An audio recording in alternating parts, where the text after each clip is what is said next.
الحمد لله نحمده ونستعينه ونستغفره ونؤمن به ونتوكل عليه ونعوذ بالله من شرور أنفسنا ومن سيئات أعمالنا من يهده الله فلا مضل له ومن يضلله فلا هادي له ونشهد أن لا إله إلا الله وحده لا شريك له ونشهد أن سيدنا ومولانا محمدا عبده ورسوله أما بعد فأعوذ بالله من الشيطان الرجيم بسم الله الرحمن الرحيم إن وليي الله الذي نزل الكتاب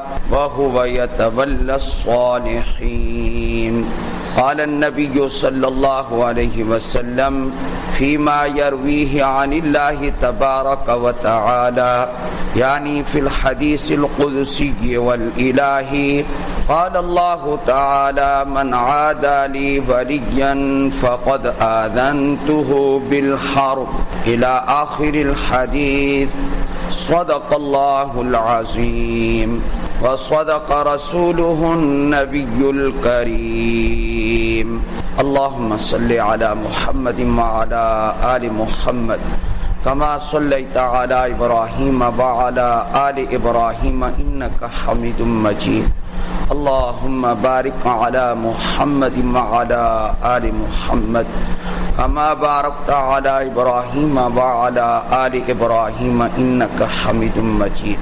اللہ تعالیٰ نے قرآن کریم میں سورہ اعراف کے آخری رکوع میں ارشاد فرمایا ان ولی اللہ.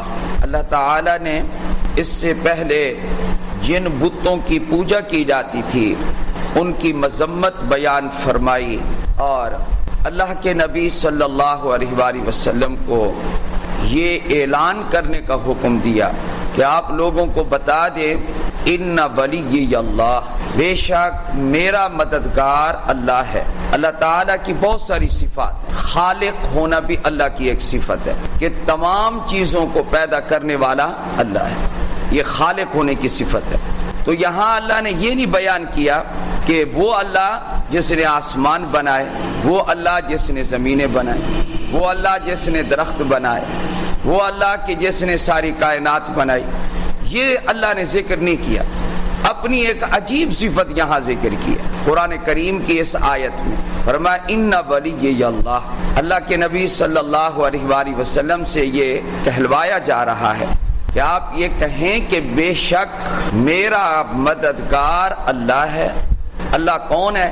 الذی نزل الکتاب، جس نے کتاب یعنی قرآن مجید کو نازل کیا. قرآن پاک کو نازل کرنا بہت عظیم کام ہے اور وہ اللہ نے کیا ہے. اس لیے کہ کتاب بھی عظمت والی، نازل کرنے والا بھی عظمت والا، جس پر یہ کتاب اتاری گئی ہے وہ ذات بھی عظمت والی، وہ شہر مکہ جس شہر میں اترا وہ شہر بھی عظمت والا. تو نزل الکتاب، جس نے قرآن مجید کو اتارا ہے وہ اللہ میرا مددگار ہے. ایک عقیدہ تو بالکل واضح ہو گیا کہ مدد کرنے والا صرف اور صرف اللہ ہے. وَهُوَ يَتَوَلَّى الصَّالِحِينَ، اور وہ ہیں جو نیک لوگوں کی مدد کرتا رہتا ہے. نیک لوگوں کی مدد کرنے والا اللہ ہے. ہر ایک کی مدد کرنے والا اللہ ہے. اب ان کی عقل ماری گئی جنہوں نے مددگار نیک لوگوں کو بنا لیا. حالانکہ نیک لوگ اپنی مدد بھی نہیں کر سکتے، چاہے جائے کہ دوسروں کی مدد کریں. قرآن کریم تو یہ کہتا ہے کہ نیک لوگوں کی مدد کرنے والا بھی اللہ ہے. یہ یاد رکھیں کہ کسی کو مددگار سمجھنا یہ شرک ہے. یہ صرف اور صرف مددگار یا اللہ مدد یہ کہنا جائز ہے، باقی اور کچھ جائز نہیں ہے. مدد صرف اللہ کی طرف سے ہے، نصرت صرف اللہ کی طرف سے ہے. آیت کا ترجمہ آپ نے سمجھ لیا. اس میں جو عقیدہ تھا اس کی بھی میں نے وضاحت کر دی ہے. بخاری شریف میں یہ حدیث موجود ہے. اس کے راوی سیدنا ابو ہریرہ ہیں رضی اللہ تعالی عنہ، اور حدیث قدسی ہے، حدیث الہی ہے. نبی کریم صلی اللہ علیہ وآلہ وسلم کا ارشاد گرامی ہے کہ اللہ تعالیٰ ارشاد فرماتے ہیں من عادى لي وليا فقد آذنته بالحرب، فرمایا کہ جو میرے ولی سے دشمنی رکھے گا بے شک میرا اس سے اعلان جنگ ہے۔ جہاں تک شریعت میں اللہ کی طرف سے اعلان جنگ آیا ہے وہ دو معاملات میں ہے۔ نمبر ایک، جو آدمی سودی کاروبار کرتا ہے تو قرآن کریم نے فرما دیا واضح طور پر، اللہ کا اعلان ہے فَأَذَنُوا بِحَرْبٍ مِّنَ اللَّهِ وَرَسُولِهِ، جو سودی کاروبار کرتا ہے فرمایا وہ اعلان جنگ سن لے۔ کون اس سے جنگ کرے گا؟ اللہ اور اللہ کا رسول جنگ کرے گا۔ اور دوسری کون سی جگہ ہے؟ نیک آدمی ہو، کسی بھی مسلمان گناہگار مسلمان کو ستانا بھی حرام ہے۔ اگر کوئی آدمی صرف مسلمان ہے، متقی پرہیزگار نہیں، اس کو تکلیف دینا بھی حرام ہے۔ اگر کسی نے اللہ کے نیک بندے کو تکلیف دے دی تو پھر اللہ تعالیٰ کا غصہ بڑھ جاتا ہے۔ اللہ تعالیٰ ارشاد فرماتے ہیں پھر میرا اس سے اعلان جنگ ہے۔ اور یہ بات ظاہر ہے کہ اگر اللہ کے مقابلے میں کوئی بھی جنگ میں آئے گا وہ کبھی بچے گا نہیں، وہ تباہ ہوگا، وہ ہلاک ہوگا، وہ برباد ہوگا۔ اب رہ گئی بات کہ اللہ کا ولی کون ہوتا ہے، تو اللہ کے ولی کے بارے میں تو قرآن کریم نے واضح کہہ دیا ہے الا ان اولیاء اللہ لا خوف علیہم ولا هم يحزنون الذین آمنوا وکانوا یتقون، جن میں دو باتیں ہیں وہ اللہ کے ولی ہیں، مومن ہیں اور متقی اور پرہیزگار ہیں۔ تو وہ لوگ کون ہیں؟ وہ ولی ہیں، وہ اللہ کے نیک بندے ہیں، اللہ کے ولی ہیں۔ ایک اللہ کے ولی ہیں جو آپ سمجھتے ہیں کیا نماز بھی نہ پڑھیں، غسل بھی نہ کریں، میلے کچیلے رہیں، من کے شن کے پہنے ہوئے ہوں، کڑے شڑے پہنے ہوئے ہوں، لباس بھی پورا نہ ہو، جسم ننگا ہو، ستر نظر آ رہا ہو، یہ پہنچا ہوا ہے۔ لیکن اللہ تعالیٰ کے ہاں ولی کون سا ہے؟ جو مومن ہے اور متقی اور پرہیزگار ہے، وہ مومن ہے۔ تو جو بندہ بھی کسی کو تکلیف پہنچائے، مومن کو، عام مومن کو تکلیف دینا جائز نہیں ہے، اور اگر کسی نیک بندے کو تکلیف دے تو پھر اس کا حشر کیا ہوگا؟ اللہ کی طرف سے اعلان جنگ ہوگا۔ یہ حدیث قدسی ہے جو میں نے آپ کے سامنے بیان کر۔ اس پر ایک واقعہ، سلیمان التیمی رحمہ اللہ ایک بہت بڑے بزرگ اللہ والے گزرے ہیں اس امت میں۔ ہوا یہ تھا ایک آدمی خواہ ان سے مطالبہ کر رہا تھا، ان کے ساتھ خواہ کی جنگ رکھتا تھا۔ ہوتے ہیں نا خواہ کا بیر رکھ لیا، جس کو کہتے ہیں بیر، اردو میں بیر کہتے ہیں، بیر رکھ لیا، دشمنی رکھ لی۔ ایک دن اس سے دشمنی سنبھالی نہ گئی اور اس نے آ کر نہ پیٹ کو پکڑ لیا، اور پیٹ کو پکڑ کر اس نے جو اندر دبانا شروع کیا کہ میں پکڑ کر اب اس کو پیٹ کو ایسے ماروں گا اور اس کو دباؤں گا تو یہ مر جائے گا۔ کیوں؟ اس لیے کہ مجھے اچھا نہیں لگتا۔ ابن ابی دنیا رحمہ اللہ نے اس کو واضح کیا اور لکھا ہے، فرمایا کہ دیکھو اس نے جس ہاتھ سے پیٹ کو یہ اندر داخل کرنے کی کوشش کی اور اللہ کے نیک بندے کو تکلیف دینا شروع کی، اللہ تعالیٰ نے اسی ہاتھ پر فالج ڈال دیا۔ اس لیے من عادى لي وليا فقد آذنته بالحرب، جو میرے کسی نیک بندے کے ساتھ دشمنی رکھے گا تو اللہ کیا فرماتے ہیں؟ میرا اس سے اعلان جنگ ہے۔ یہ یاد رکھ لیں جی۔ پھر اس کے انجام کے لیے بندے کو تیار رہنا چاہیے۔ اگر کسی کو ستانا ہے، ستانے سے پہلے آدمی جی یہ سوچ لے کہ میں مکافات میں جی میں برداشت بھی کر سکوں گا یا نہیں، یہ پہلے سوچنا چاہیے۔ اس لیے قول و فعل کی حفاظت کرنی چاہیے۔ اسی حدیث کا دوسرا حصہ فرمایا وما تقرب الی عبدی بشیء احب الی مما افترضت علیہ او کما قال صلی اللہ علیہ وآلہ وسلم، فرمایا کہ بندے کو اللہ کا قرب سب سے زیادہ کس چیز سے حاصل ہو سکتا ہے، یہ اس حدیث میں وضاحت ہے۔ میں تو اس حدیث کو پوری عمر کا دستور العمل سمجھتا ہوں۔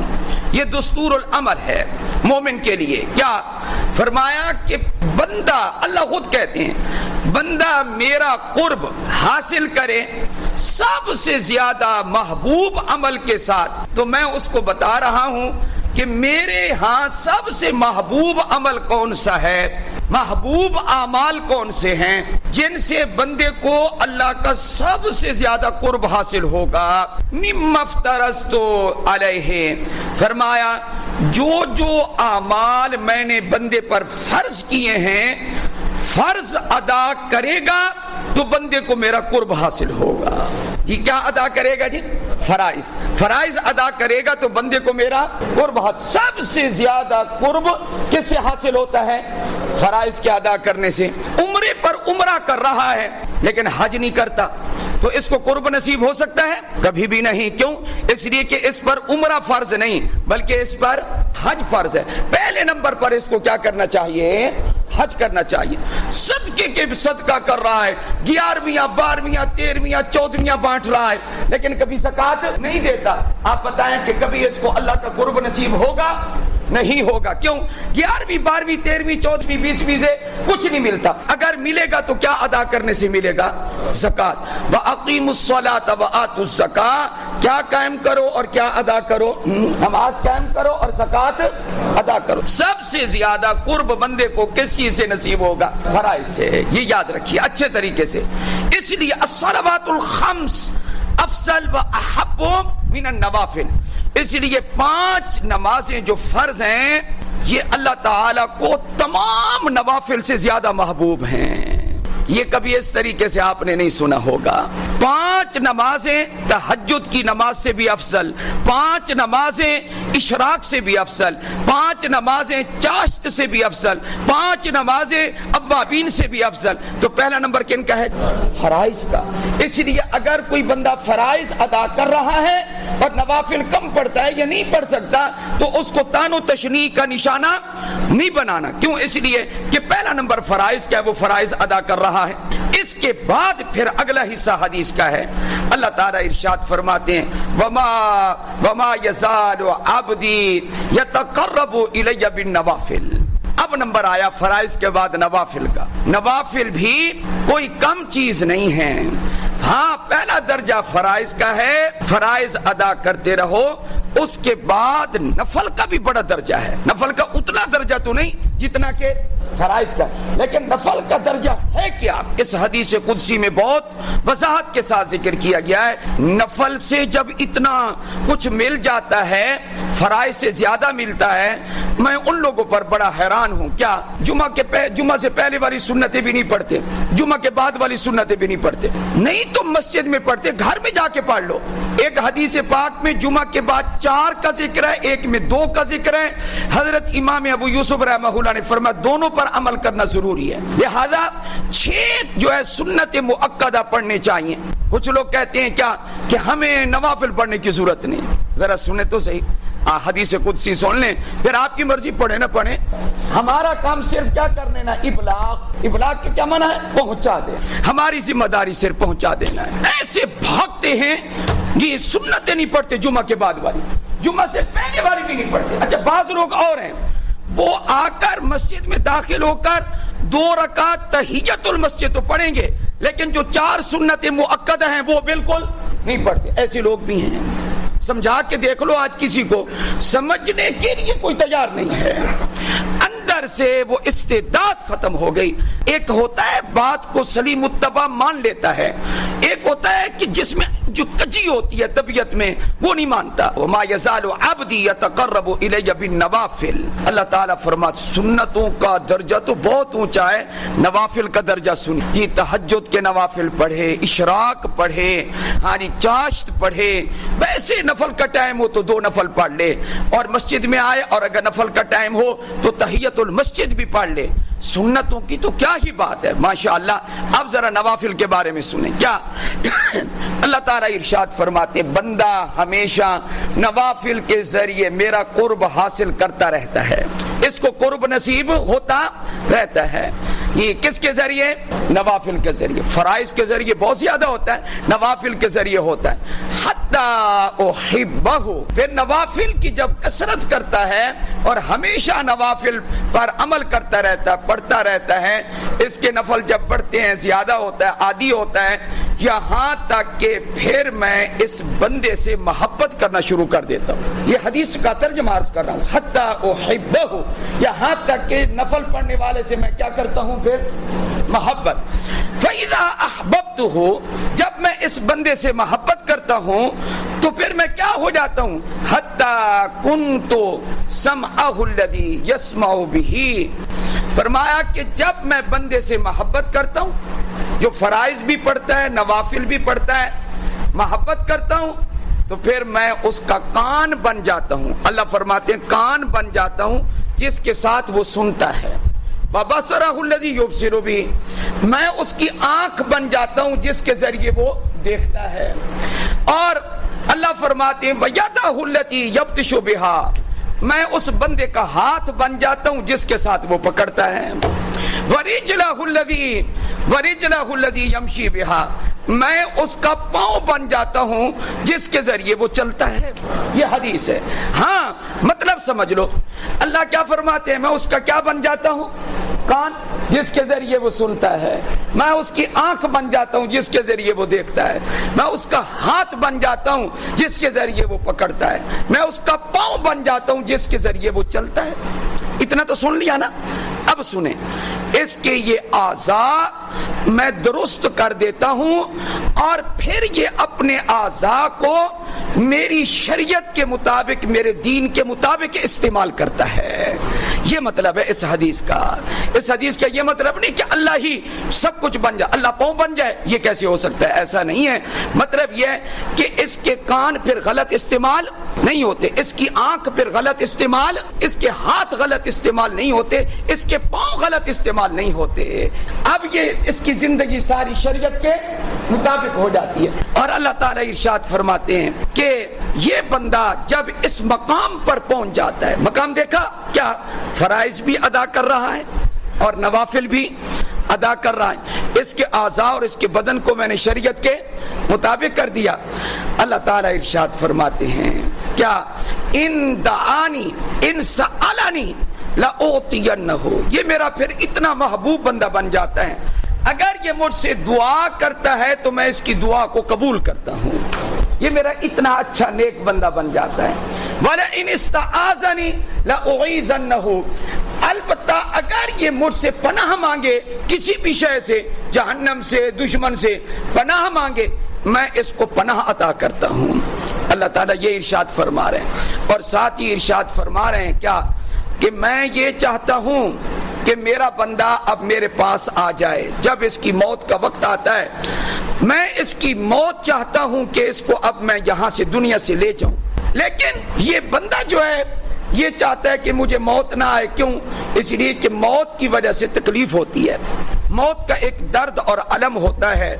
اب اللہ تعالیٰ ارشاد فرماتے ہیں کہ مجھے تردد ہوتا ہے. اللہ کے فیصلے میں کوئی تردد نہیں ہے, اللہ کی قدرت میں کوئی تردد نہیں, کوئی شک نہیں ہے. تو یہ تردد کیسا ہے جبکہ حدیث پاک میں تردد کا ذکر ہے. فرمایا تردد یہ نہیں ہے کہ اللہ کو کسی چیز میں شک ہوتا ہے, معاذ اللہ مجھے یہ فیصلہ کرنا چاہیے تھا یا نہیں کرنا چاہیے تھا. تردد ہوگا, مجھے ہوگا, آپ کو ہوگا, کسی اور کو ہوگا. اللہ کو کہیں بھی کوئی تردد نہیں ہوتا, کوئی شک نہیں ہوتا. اس کے فیصلے پکے پکے ہوتے ہیں. اللہ کے فیصلے بڑے مضبوط ہوتے ہیں, بڑے پکے فیصلے ہوتے ہیں. اللہ کا علم شک والا نہیں ہے, نہ اللہ کی قدرت میں شک ہے. تو پھر اللہ کہتے ہیں کہ مجھے تردد ہو رہا ہے ایک شے میں, وہ تردد صرف رحمت کا تردد ہے, رحمت کا تردد ہے, شک کا تردد ہاں نہیں ہے. وہ کیا ہے؟ میں چاہتا ہوں یہ میرا نیک بندہ میرے پاس آ جائے اور وہ یہ کہتا ہے کہ مجھے موت نہ آئے. موت کیوں نہ آئے؟ موت کی وجہ سے تکلیف ہوتی ہے. ظاہر ہے موت کی ایک کڑواہٹ ہے, موت کا ایک درد ہے. تو وہ بندہ کہتا ہے کہ مجھے موت نہ آئے. اللہ کہتے ہیں کہ میں اس کو اپنے پاس بلانا چاہتا ہوں, لیکن میرا فیصلہ اٹل ہے کہ جو موت کا وقت مقرر ہے 3:59 پر اگر موت لکھی ہے تو اللہ 60 منٹ نہیں ہونے دے گا. اللہ تعالیٰ 58 منٹ پر بھی روح نہیں نکالے گا, بلکہ اللہ کب موت دے گا؟ 59 منٹ پہ, پورے 59 منٹ پہ کیا آ جائے گی؟ موت آ جائے گی. یہ میں نے آپ کو مثال دی ہے. اب اللہ فرماتے ہیں میرا یہ بندہ موت کو ناپسند کرتا ہے, میں اس کی ناپسند کی ہوئی چیز کو ناپسند کرتا ہوں اس کی وجہ سے. کیا میں بھی موت کو پھر ناپسند کرتا ہوں, لیکن چونکہ میرا فیصلہ کیا ہے؟ اٹل ہے, اس لیے میں نافذ کر دیتا ہوں. لیکن موت کو ناپسند اس لیے کرتا ہوں کہ میرا بندہ محبوب بندہ ناپسند کر رہا ہے، اس وجہ سے میں موت کو کیا کرتا ہوں؟ ناپسند، کہ میرا محبوب بندہ ناپسند کر رہا ہے، لیکن بندہ موت سے بچ نہیں سکتا، میں نے نافذ کرنا ہی کرنا ہے، یہ اٹل فیصلہ ہے، یہ نافذ ہو کر رہے گا۔ اسی جملے پر حدیث قدسی کا اختتام ہے۔ میری گفتگو کا جو حاصل ہے وہ یہ ہے، سب سے زیادہ توجہ کس کی طرف ہمیں دینی چاہیے؟ فرائض کی طرف۔ اس کے بعد نمبر کس کا ہے؟ نوافل کا۔ خامخواہ ایذائے مسلم سے بچنا چاہیے، کسی بھی مسلمان کو تکلیف نہ دیں، چاہے جائے کہ کسی نیک بندے کی عداوت مول لے لیں، ورنہ پھر حدیث پاک میں جو کچھ آیا وہ آپ کے سامنے میں نے کر دیا۔ اللہ ہم سب کو عمل کی توفیق عطا فرمائے۔ وآخر دعوانا ان الحمدللہ رب العالمین۔